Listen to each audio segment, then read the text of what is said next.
Sawa, Uhuru anatupigia kipindi, Uhuru anafikiri ni wajenga, alete Sifuna, tufuate Sifuna nyumbani.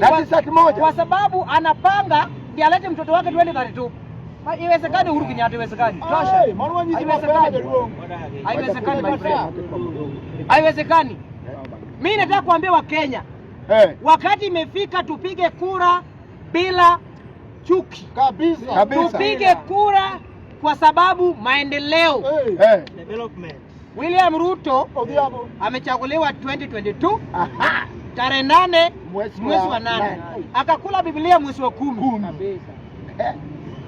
Since mwezi wa 10 2022 amekuwa na itaenda kwetu Migori County, niende kule nione modern market yenye tukwa tunaona yenye imejengwa na William Samoei Arap Ruto. Ametengeneza. Nitoke kwetu uende Kisumu. Niende Kisumu. Busia.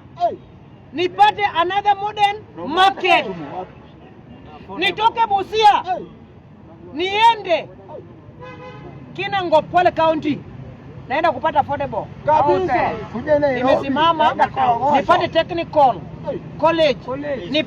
Nipate university ambayo imegharimu serikali William Ruto 10 billion. 40% ya watu wa Kinangop Kwale County ni jamaa ya Mlima Kenya. Yenye Kenyatta aliwanyang'anya shamba akawapeleka wapi? Kinangop. Then ofisi ni fala. Wakora hao. Then Ruto akijengea Kwale County mahali ambayo inastahili kama wananchi, Ruto must go. Ruto huyu anabaki hapo. Mupende musipende. Uko hapo. Mpaka 2022.